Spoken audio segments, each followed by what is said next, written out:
चचे बोल के भजला धरती कहे कि हम बड़ा संसार के भार उठाए हैं,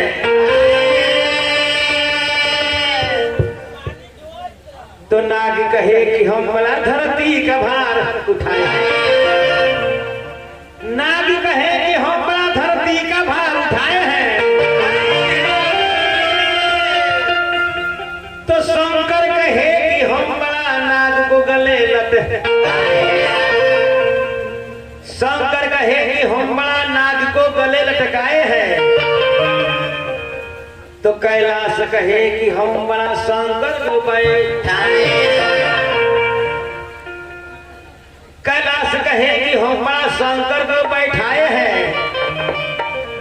तो रावण कहे कि हम बड़ा कैलाश को हाथ उठाए। रावण कहे कि हम बड़ा कैलाश को हाथ उठाए हैं,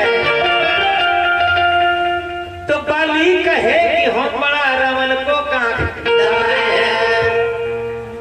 रावण के पकड़ के बाली 6 महीना दी भुभियाता काखिए में डाल हेलो हेलो। बाली कहे कि हम बड़ा रावण को कांख दबाए हैं, तो राम कहे कि हम बड़ा बलि को मार। राम कहे कि हम बड़ा बलि को मार गिराए हैं, तो स्वर्गीय बाबू वीरेंद्र सिंह कहे कि भक्त बड़ा भगवान से काम। यह बेरा है धर्मराज रात में सपना देखले धर्मराज होत भोर होते माई कुंती से कहले, माई कुंती से का कहले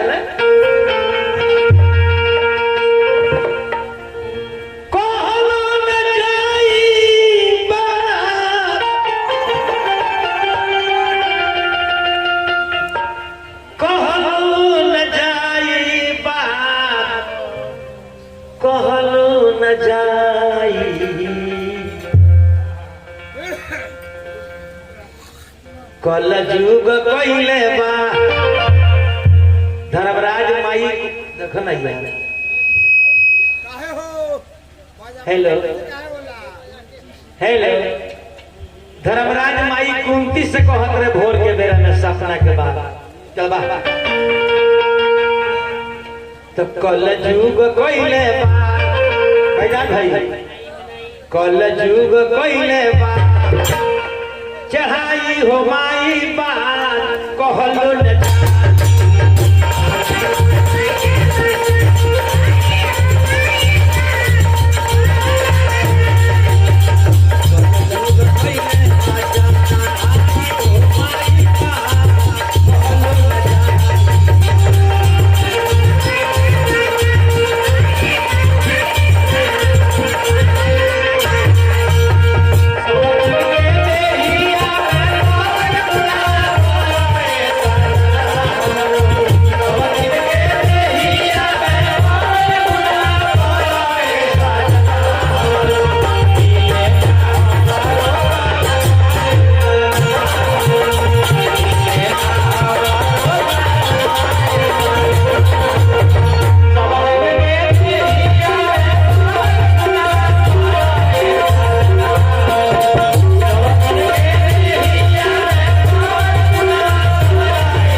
हेलो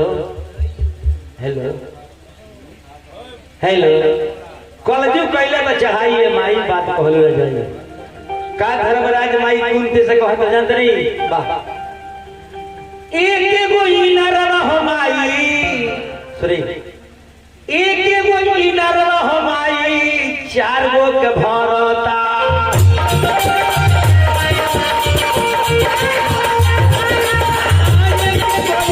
हो माई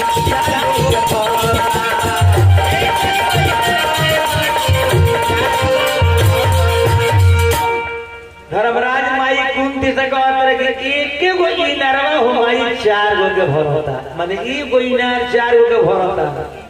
आ 4 गो इनारवा हो माई 4 गो इनारवा हो माई एगो के न भर।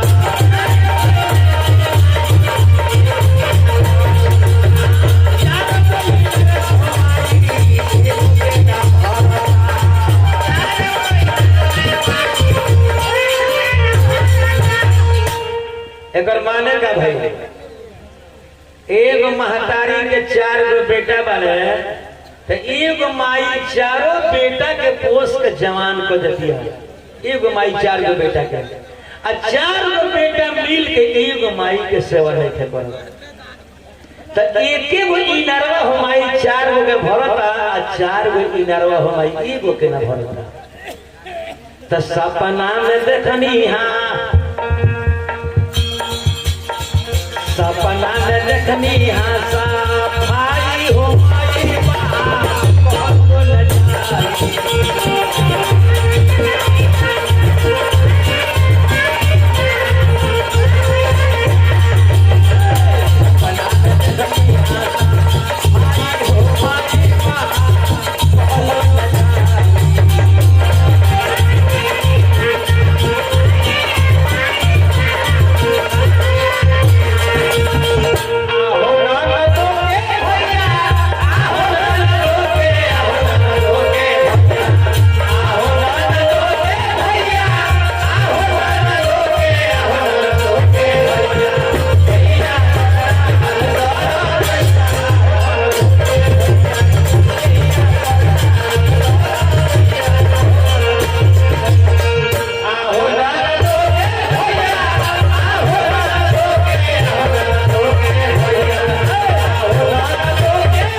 माई के बारे में ये बारे के समय के बारे में भाई के भाई हो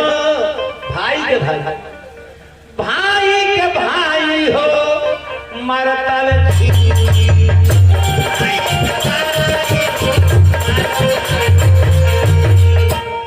जैसे हमने के दोनों भाई में देख ली रामाशंकर यादव आश्री अरविंद यादव दोनों भाई के देख ली भाई के भाई हो मरता के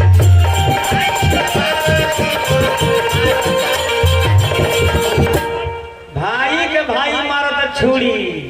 ए बरा अब बेटी अरे बेटी ये झुकावत हो बाड़ी बाबूजी के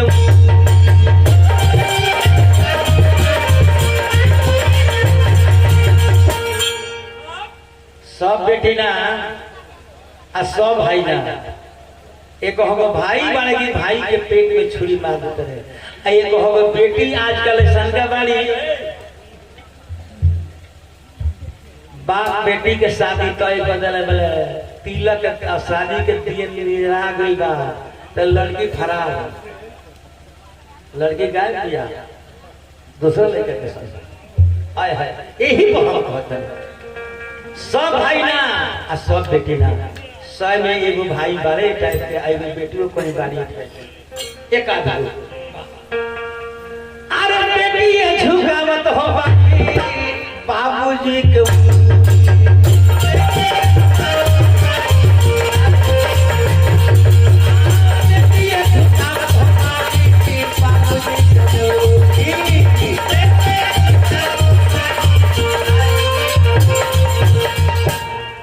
तो लिखी के तूफान गुरुजी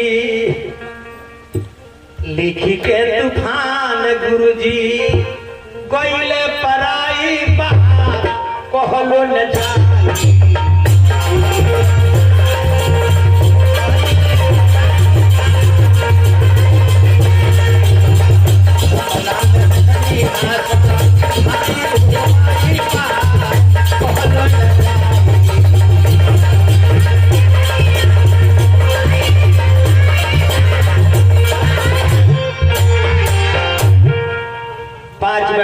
भगवान सुन ली ओकरा बाद होली फगुआ का देश बा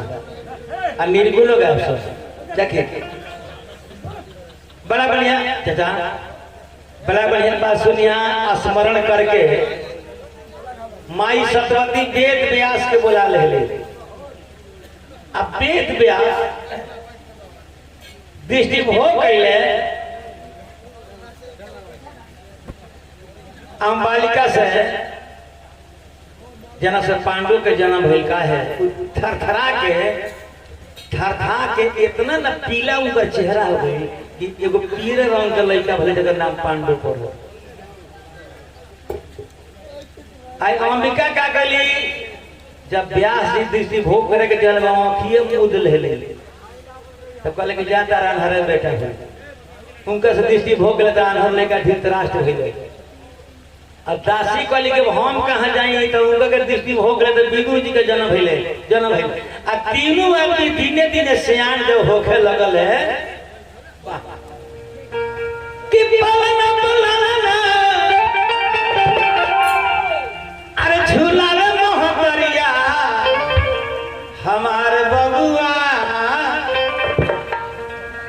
हमारे बबुआ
दिन दिन बबुआ से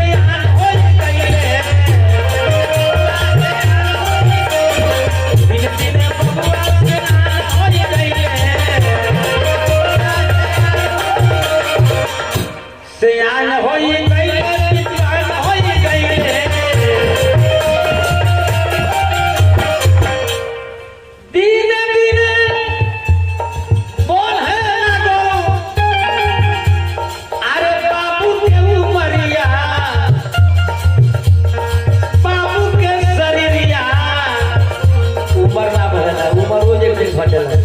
हमारे बबुआ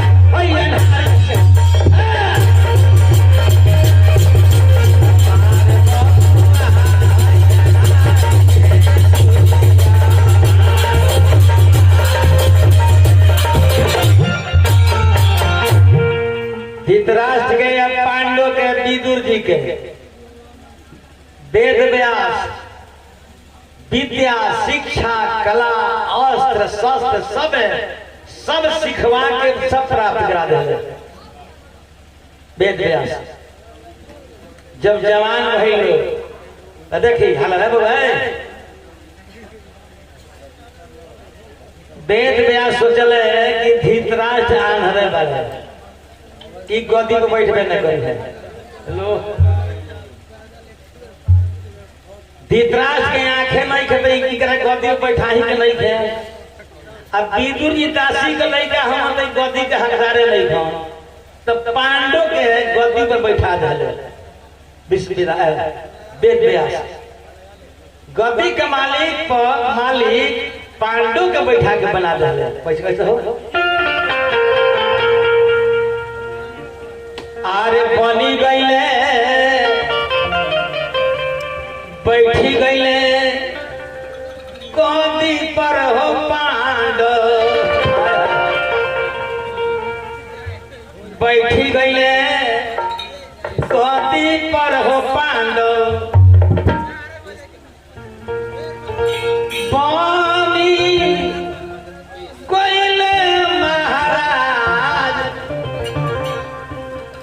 तो बैठी कैल गद्दी पर हो पांडव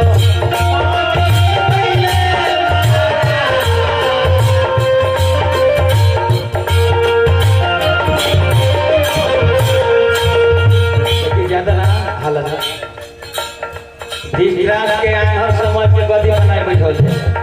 विदुर जी के दासी के लइका समझ गद्दी बनाए बैठल पांडव के गद्दी के मालिक बना बैठल पानी कैले महाराज गद्दिया पर बैठी कैले पांडव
गद्दिया पर बैठी कैले पांडव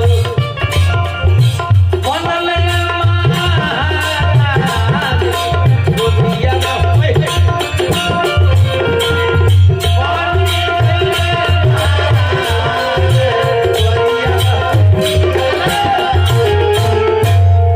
पांडव के राज गद्दी बैठा दिया गई आ गांधार देश के राजा सुबल गांधार देश के राजा सुबल के बेटी गांधारी रहती गांधार देश के राजा सुबल के बेटी गांधारी से वेद व्यास धृतराष्ट्र के साथी सेठ करते रहे आए है गांधार देश के राजा सुबल के बेटी गांधारी से धृतराष्ट्र के शादी करा रहा बड़े वेद व्यास कैसे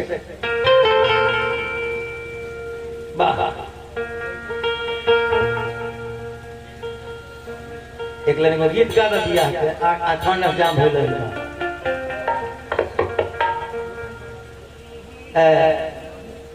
गांधार देश के राजा सुबल के बेटी गांधारी से धृतराष्ट्र के शादी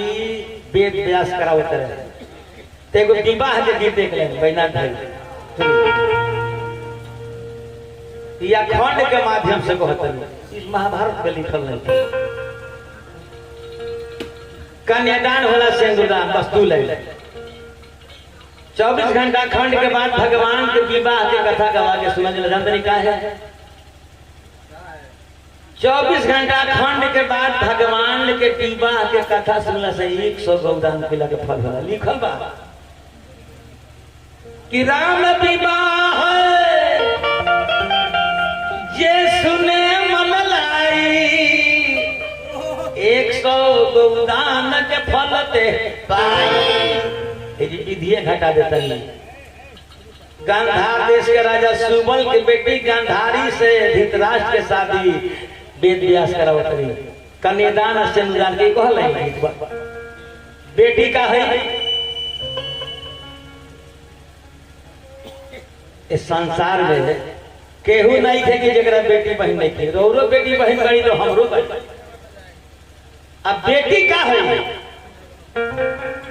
बेटी होई सर के बोझ होई, बेटी होई सर के बोझ होई, बेटी होई त कबर जइबा, वेद शास्त्र खोली के पढ़ा, एगो बेटी होई तर जइबा। जरा अपना बेटी नहीं थे, दूसरा के बेटी के अपन बेटी बना के कन्यादान दिला। बेटी होई सर के बोझ होई, बेटी होई त कबर जइबा, वेद शास्त्र खोली के पढ़, एक बेटी होई त तर जइबा। काहे? माई के ममता भरल गोदी क्षण भर में उजर जई है। कन्यादान की है मेरे है। माई के ममता भरल गोदी क्षण भर में उजर जई है। चिटकी भर सिंदूर के कारण बेटी घर से चल गई है। कन्यादान के बेरा बेटी अपना बाप से पूछे थे, चाचा करेज फाट गया, जेकर पत्थर का छाती होला उहो रो देला। जान तरी को बेटी एक शब्द पूछेली बाप से कन्यादान के समय में, का किया रे पापा। एक शब्द बेटी जब कल की अरे पापा, चाचा हो करेज फाट गया। कन्यादान की विधि किया रे पापा, ये में जकरा श्रद्धा प्रेम हो के भाग ले सकला। कामना हो नगरिया जुआवा खेला तहामा राके हारी गइला।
भइल सिंदूरदान भइल गंधारी से धृतराष्ट्र के शादी भइल। बीच मांग में सिंदूर कैला के माने होला औरत अपना पति के बीच हृदय में रखेली। बीच में सिंदूर में बड़ा शक्ति होला। छठ पूजा में हमने के महतारी बहन बेटी छठ व्रत करेली आ सिंदूर के लगावेली छठ घाटे ए नाक पर पूरा लंबा का है छठ माई से कहली हे छठ माता और व्रत के निहाल और घाट पर सिंदूरा खोलत नहीं है सिंदूर के लाज हुए रखे और घाट पर जितना लंबा हम सिंदूर लगाओ तनी हमरा पति के दुल्हा के दुआए जिंदगी जीवन लंबा हो गया चाहिए फिर दिन दिए के चाहिए ऐसे लंबा सिंदूर लगा ले। नीमन सामान के दाम बड़ा कम बा। कपड़ा के दुकान में जाके खूब नीमन जींस पैंट खरीदी ना नीमन जींस पैंट वही कटल लइके ओकर दाम कम बा। नीमनका के कम दाम बा आ जौन 6 जगह फाटल बा ओकर दाम ढेर बा। देख नीमनका के दाम कम बा 6 जगह फाटल का के दाम ढेर बा। देख हाय रे जमाना 6 जगह फाटल बा आ 4 जगह बलिड अपना हाथ मार देता है का तो नाव का तो लंका ही घूमस और नया रहे जौना कटिंग से कुल खानदान के इज्जत कट जाओ उहे नाव का एक बार लड़का एगो हजामत बनावत भाई गोल छिलवावत गोलंबर है ई जानते नहीं कौन कटिंग हो सुनिए ले कह एक कटिंग के हम बताओ एक बारे में हम का कहिए है गोलंबर छिलवावत है गोल लड़का ई अपने बाबूजी के देखावत है कि बाबूजी देख लो मुंह जइबो त ना देखो आई देख लो बाबूजी जी तरह जियते में तरह जिंदगी में तार गोल पिंडा परिवर्तन ई गोल का पिंडा हता देख लो मुझे बतना दे जियते में देख लो ई है परिणाम का सिंदूरदान भइल गंधारी के धृतराष्ट्र शादी भइल बा कथा एही बा एगो निर्गुण बा अगला बात हो दी बाबा बुआ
मैदान है सुधा बुधा दिहला बिसारी ए मुरारी कन्हैया कन्हैया देखिए हम भजन गाते निर्गुण कन्हैया कहते हैं चौधरी खिसिया रोना कहाँ खिसियाते हैं और मालूम नहीं कहीं करा बाबजी के नाम कन्हैया रहे मर गए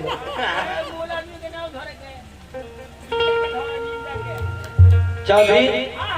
क्या बात है वही बात है कि जो तू कहा करो सुधा बुधा कितना बन जाए तिहला बिसारी खबरियो नलिहाला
ध्यान दी।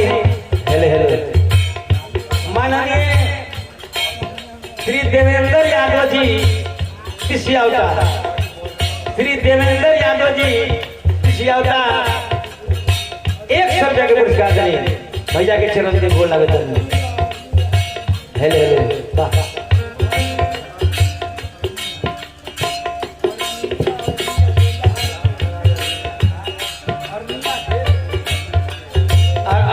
अरनिया के निवासी तिसियाउटा का निवासी देवेंद्र यादव जी तिसियाउटा है 100 रुपये देगा।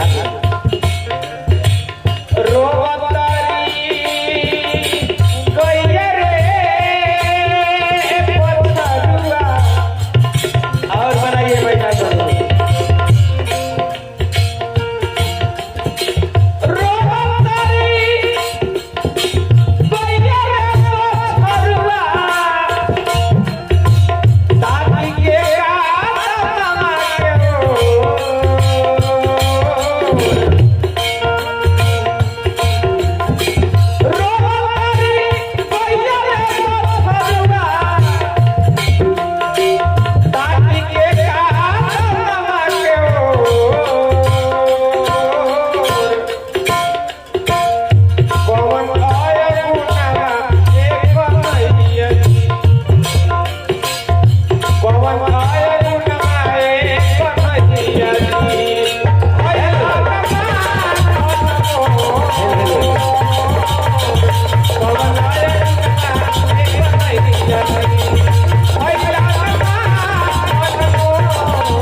भोजपुरी सम्राट कुतुबपुर दिया जिला छपरा स्वर्गीय भिखारी ठाकुर जी के भाषण बनती मछलिया बनती मछलिया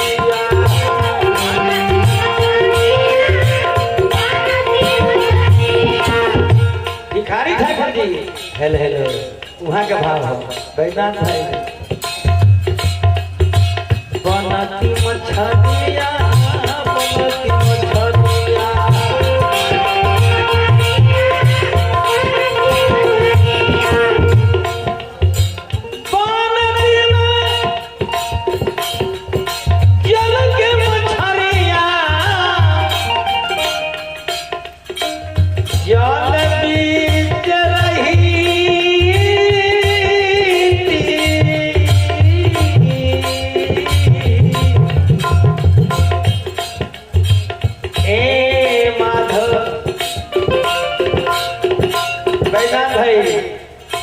प्रभु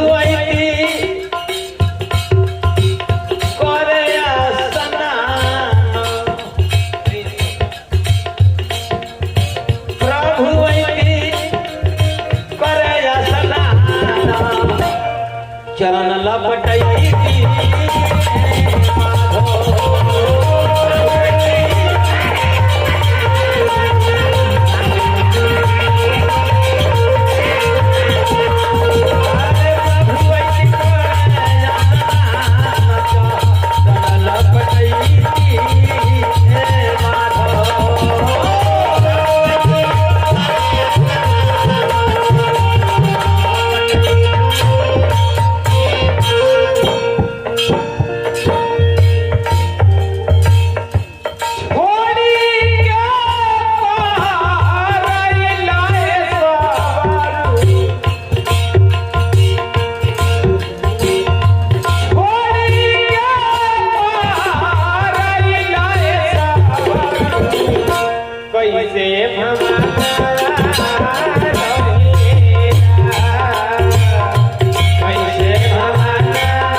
ध्यान दी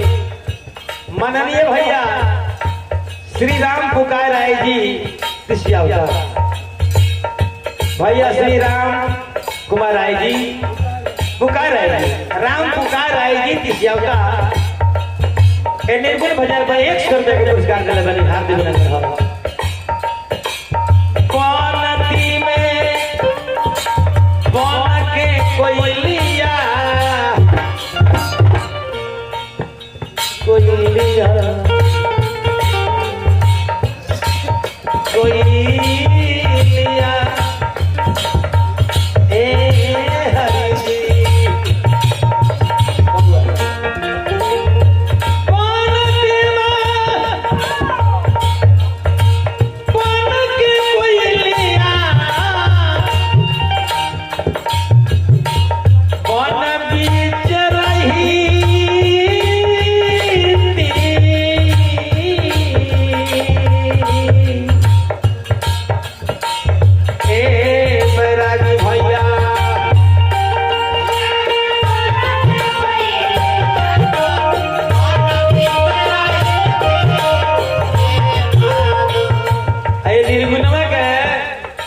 हमारे गार्जियन श्रेष्ठ गुरुतुल्य गार्जियन व्यास पूजनीय श्री बैरागी भैया यहाँ के बगैले में निर्गुणा के इहो गइले के बगैले यहाँ के बनती में बनत के कोयलिया बनत के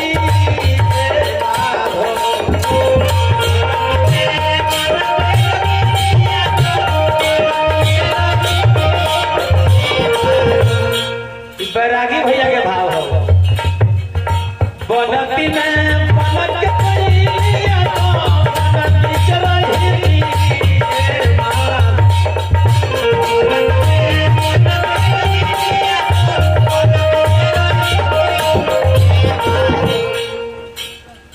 प्रभु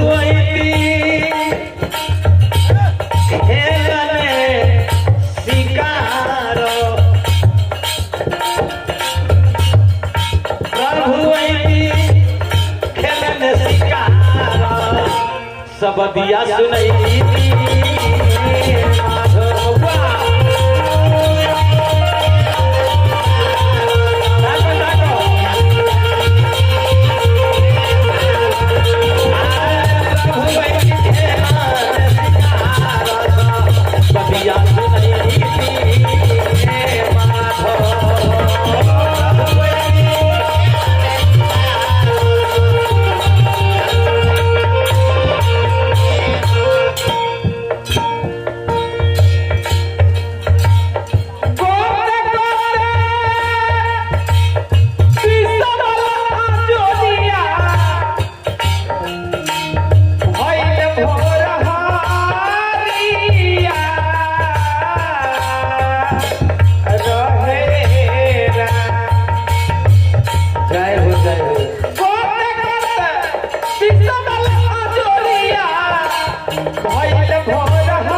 कैसे कैसे और जगे में उठ के बैठनी जय हो जय हो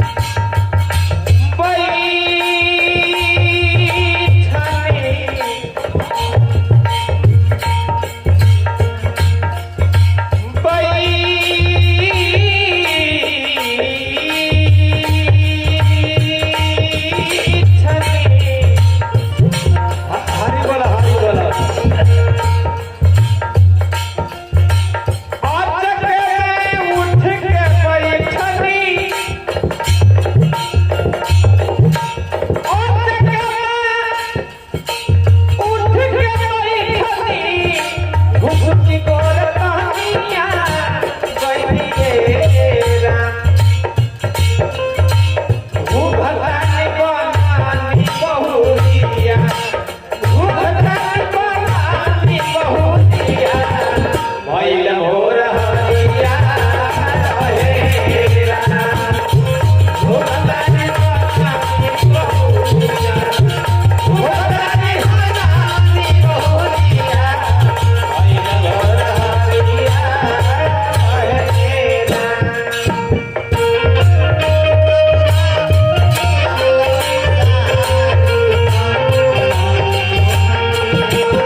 अब हमारा अरविंद बाबू बानी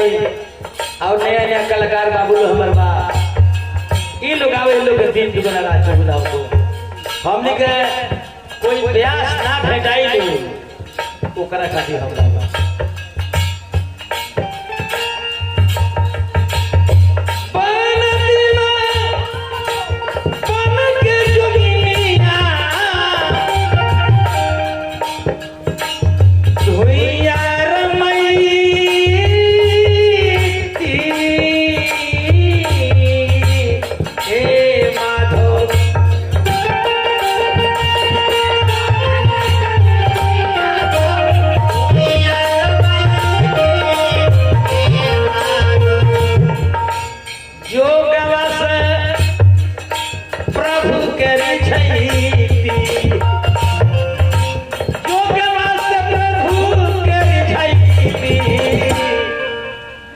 लाला साहब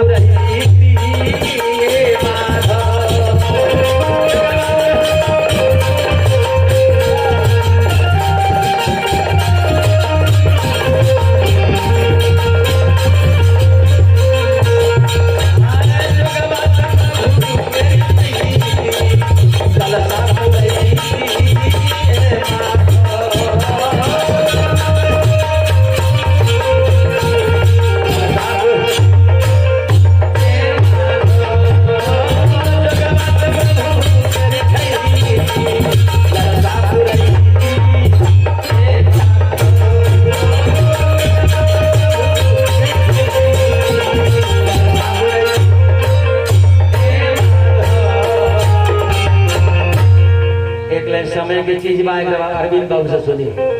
का कह चले के बा आँखिया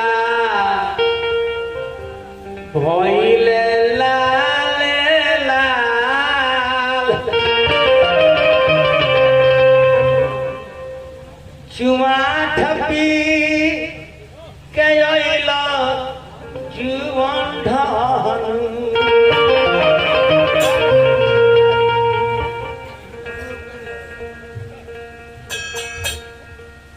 मरद की अकल नहीं तो मेहरारू कही ना केहू कही हमू कहे रौरो कहे केहू कहे हेतना लोग के बीच में हम जानते हैं जितना जी बानी सब कि दोनों मंडली या जितना भी सुने वाला बानी सब है एमे एक एक दो आदमी होई जे पियले होई बाकी सब कोई साधु महात्मा है ऋषि महर्षि है हां बड़का महात्मा जो है बानी ऋषि महाराज अगर दारू के देखला नहीं है दारू के सन कहा आखिया लेकिन दूध के दुकान पर जाएंगे दूध के दुकान को दूध की नया तो बाकी मिल जाए का है तो जाना ताकि पीही तो जी ही कि दूधवा पीही तो जी ही आ जी ही तो पैसवा दी ही आ दरुइया के बाकी नहीं के जाने का है इधर बाकी लगा दिया ये काल रही किनारे में कौन कराती नहीं इधर लोग दिए दे दो ना कौन ठीक बा काल रही किनारे तक नगदिए दे दे भाई कौन गारंटी नहीं के आय हाय आँखिया भइले लाल लाल दारू पी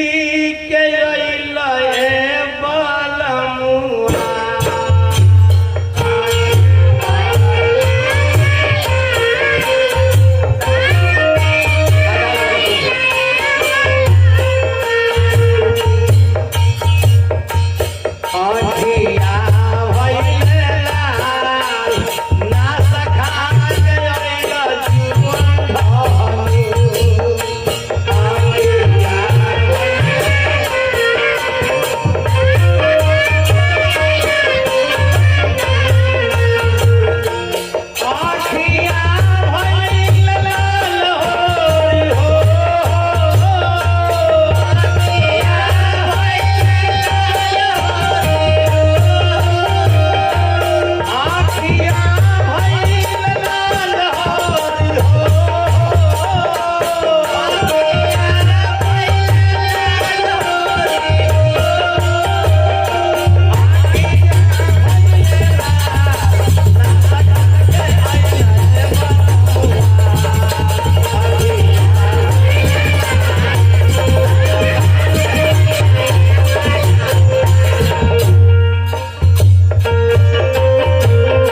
सीताराम बोलू रमनवा बोलू कपट